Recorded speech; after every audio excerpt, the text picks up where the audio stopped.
Bom dia a todos, sejam bem-vindos e bem-vindas a mais uma aula de filosofia para a turma da primeira EJA. Hoje eu vou fazer a correção da atividade que eu passei no dia 24 de maio. É uma correção de uma atividade que tem, ao todo, 6 questões. Vou compartilhar a tela, vocês vão ver as questões e a gente vai corrigir com base no nosso livro didático de filosofia. Essa atividade era uma atividade simples, né? E com certeza vocês que fizeram puderam aprender bastante, né? Com relação à filosofia, no assunto que a gente está estudando no momento. Bom, pessoal, aqui estão as questões da nossa atividade. A primeira questão, baseada nas páginas 11 a 14, né? Nossa atividade, ela queria saber o seguinte: de acordo com o filósofo francês Pierre Lévy, o pensamento dispõe de suas próprias ferramentas. O que são essas ferramentas? Então, para Pierre Lévy, o pensamento dispõe de suas próprias ferramentas. Que ferramentas? Né? O que são elas? Vamos à resposta, baseada no livro, das páginas 11 a 14. Se você for aqui na página 11, você vai encontrar o próprio Pierre Lévy em uma fotografia, foto de 2011, tá ele aqui, ó, Pierre Lévy, filósofo francês, né? Nascido lá na Tunísia. Aqui no último parágrafo vem mostrando, ó, na visão de Pierre Lévy, o pensamento dispõe de suas próprias ferramentas. Aqui, ó, as tecnologias da inteligência. Tá até em negrito aqui, destacado para a gente observar, tá bom? Como o denominou o filósofo francês Pierre Lévy. Na página 12 continua. O que são essas tecnologias da inteligência? Trata-se dos instrumentos que utilizamos para tornar o pensamento mais eficiente. Tá certo? Então, nós usamos a nosso favor essas tecnologias da inteligência. Assim, o nosso pensamento vai se tornar mais eficiente. Tá certo? Essa foi a questão número 1. Vamos à questão número 2, que já está bem pertinho aqui da própria questão número 1, a resposta, tá? Cite os 3 tipos de tecnologias da inteligência que predominaram na história humana. A história humana, a gente sabe, né, que vai desde a antiguidade, passando ali pela Idade Média, nós temos agora os dias atuais, modernos, contemporâneos, né? E aí nessa história nós tivemos aí o passar do tempo, né? Com o passar do tempo, 3 tipos de tecnologias da inteligência. Vamos ver quais são. Na história humana, a tecnologia da inteligência que predominou inicialmente foi a oralidade. O que é a oralidade?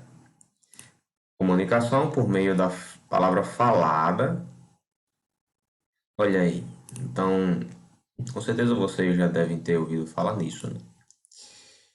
Com relação à oralidade, obviamente, por meio da palavra falada. Mas, com o passar do tempo, o que aconteceu? Nós fomos aprimorando a tecnologia, certo? E aí foi criado o que? A escrita. Então, agora, o que tem de diferente, né? Ao invés de você apenas falar, se expressar apenas através da oralidade, né? Verbalizando, né?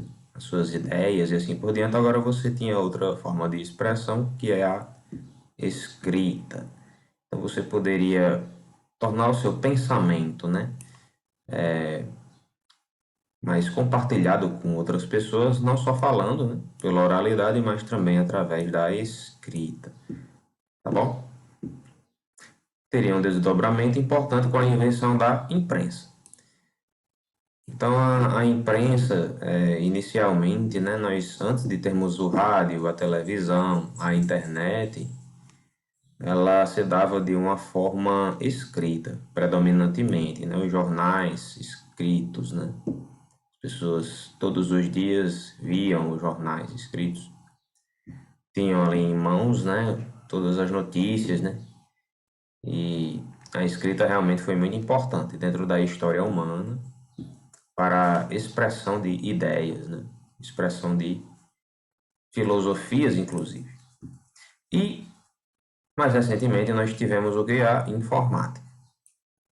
Tá bom? Na história humana, essa é a tecnologia da inteligência mais recente. Também a que mais tem abrangência, né? E está presente, né, na nossa vida, inclusive. Muitas pessoas hoje em dia se beneficiam da informática, além da escrita e da oralidade, que continuam fazendo parte da nossa história, a informática também. Essas tecnologias interferem diretamente no modo que nós pensamos. Tá certo? Nós ouvimos outras pessoas falando por meio da oralidade, nós lemos o que outras pessoas falam por meio da escrita, nós estudamos também, adquirimos conhecimento. Através da informática, do mesmo jeito. Nós adquirimos os pensamentos de outras pessoas, de estudiosos, de teóricos, de filósofos também. Então, nós adquirimos uma forma de pensar à medida que a gente vai crescendo, de acordo com isso, tá? Nossos pais nos ensinam a falar, né? Através da oralidade. Com o tempo a gente vai, criancinha mesmo, vai na escola, aprende a ler, aprende a escrever, e assim a gente vai aprendendo as coisas, né? Com nossos professores. Em casa mesmo, a gente não precisa da escola para poder adquirir informação, né? De vários tipos, né? Em casa mesmo a gente já consegue, através da informática também. E assim a gente vai sendo influenciado, né, com relação ao nosso pensamento. Então essas são as três tecnologias da inteligência para Pierre Levy, filósofo francês. Vamos para a próxima questão. 3. A palavra filosofia é de origem grega. Explique o que significa. Filosofia tem um significado. O que quer dizer filosofia? Curioso, né? Vocês imaginavam que filosofia era de origem grega, né? Pois é, tem um radical, né? E assim por diante. A gente vai observar aqui na sequência da página número, se não me engano, é número 12. 12, página 12. Então, pessoal, a filosofia, ela tem um radical, né? Philos, né? Ela é de origem grega. Philos vai significar amigo ou amante. Sofia, né? Sofia significa sabedoria. Juntando os dois, né? Philos com Sofia, ou Sofia, vamos ter que o significado de filosofia vai ser o quê? Amor ou amizade pela sabedoria. Tá certo? Muitas palavras do nosso português são derivadas do grego também. Tá certo? Assim como também há muitas palavras que são derivadas da língua dos indígenas, há muitas palavras que são derivadas da língua dos africanos, afinal nós também somos uma herança, né, cultural que vem também dos africanos, né, que foram escravizados aqui no Brasil.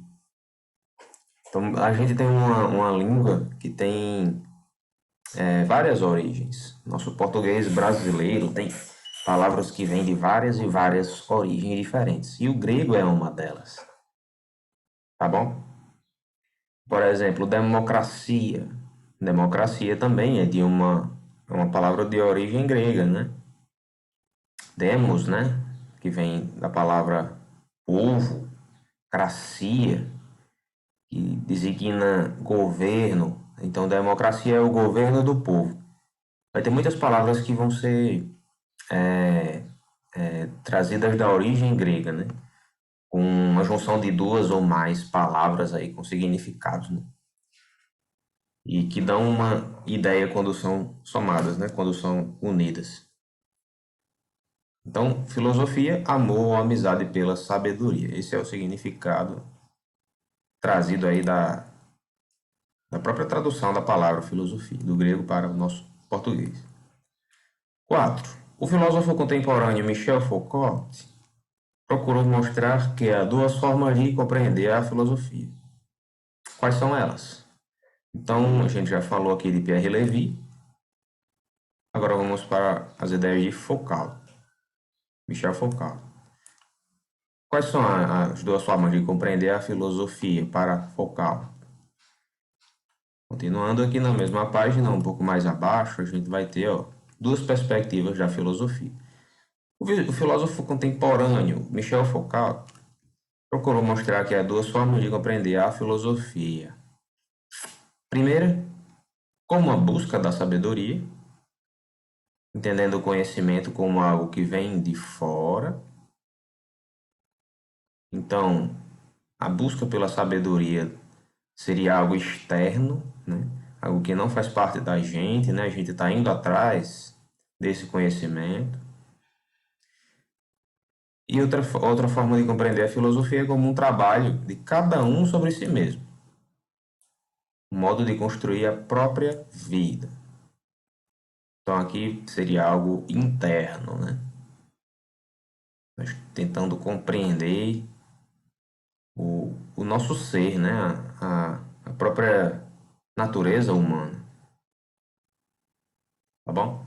Então, para Foucault, tem essas duas maneiras de você compreender a filosofia. Como algo externo, né? Algo que vem de fora, a busca da sabedoria, ou algo interno, né? Através de um trabalho sobre nós mesmos, um modo de construir a nossa própria vida.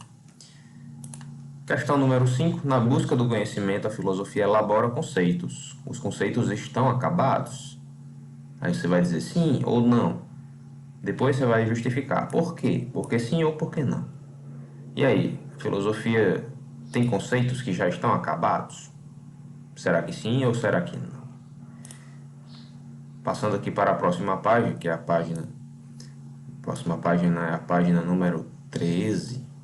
Nós vamos chegar aqui nessa resposta.